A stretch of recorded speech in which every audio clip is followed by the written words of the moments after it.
Қымбатты көрермен, біз хабарымызды одан әрмен жалғастырамыз. Мынау әлемде, елімізде болып жатқан жағдайларға байланысты қымбатты көрермен, өздеріңізді, жақындарыңызды сақтаңыздар, міндетті түрде жеке гигиеналық талаптарды орындаңыздар, дәрігерлер айтқан кеңестерге құлақ түріңіздер.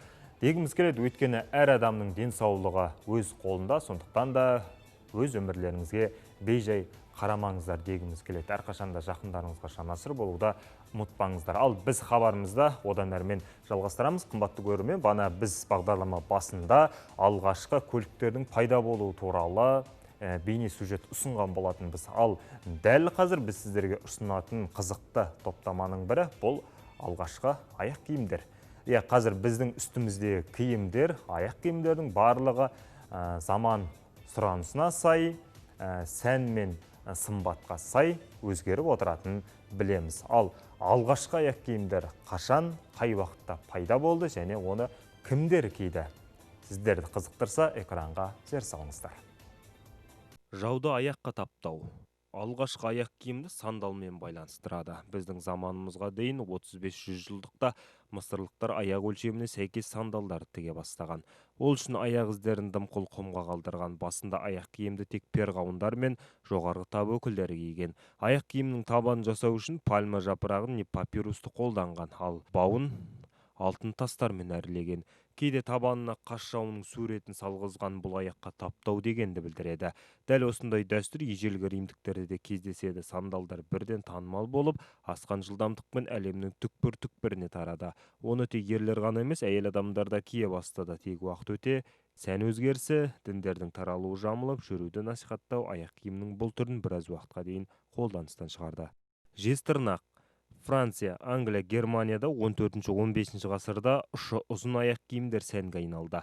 Бұл тенденцияның қалыптасуын тарихта бірнеше мысалмен түсіндіреді. Бірақ соның ішінде шындыққа жанасатын саусақпен санарлық алғашқы нұсқа бойынша Анжу графы Готфрид Плантагеннің аяғында башпайында үлкен без іскен. Соны жасыру үшін басы ұзын аяқ киімдер киген, ал оған жағымпазданған қол астындағылар оның стилін қайталай бастаған. Екінші нұсқа бойынша бұл сәнді ақ саусақ рыцарьлар өздерінің қара жұмысқа араласпайтынын білдіру үшін киген. Нағыз ер азамат аяқ киімі. 17-18 ғасырда ер азамат үшін биік өкшелі әрі қуанышты аяқ киім кию мәртебе саналған. Ботфорд деп аталатын аяқ киімнің туған жері Испания. Бастапқыда әскери аяқ киім болған, кейін Францияға жетіп, күнделікті сәндік аяқ киімге айналды. Кейін оны король 4-ші Генрихтің арқасында аяқ киімді жоғары тап өкілдері кие бастады. 18 ғасырда ер адамдар етікке сән беріп, оны әртүрлі етіп безендірген. Ішкі матасын қызыл жібектен, сүйелін күмістен жасады. Бой ұзарту үшін.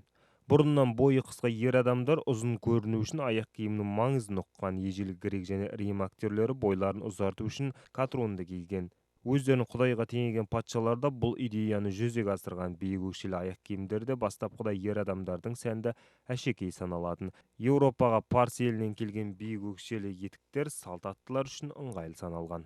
Франция король Людовик 14-ші ғасырда биік өкшелі аяқ киім арқылы бойына 10 см қосқан. Оның аяқ киімдер қызыл түсті болған, өйткені қызыл түс ерліктің, батылдықтың символы. Ұлы француз революциясынан кейін биік өкшелі аяқ киімдер ер адамдар арасында сәннен шығады. Сәнге айналған үй аяқ киімдері. Бүгінде ер адамдар арасында танымал лофер сән әлеміндегі ең үлкен өнер табысы, өйткені оны шешіп қою ыңғайлы. 19 ғасырда Уитсмит лофер компаниясы британ монархы 6-шы Георгқа үйге киген аяқ киім үлгісін ұсынады. 20 ғасырда лоферді бүкіл әлем қолдана бастайды, әсіресе Америкада атақты болады. Бүгінде аяқ киімдердің сапасы мен сәні ерекшеленіп қана қоймай, әр жыл мезгіліне арналған сән алуан түрі кездеседі. Тек бір уақыттар ер адам киген биік өкшелі аяқ киімдер әйел адам болмысына сән беретін дүниеге айналды.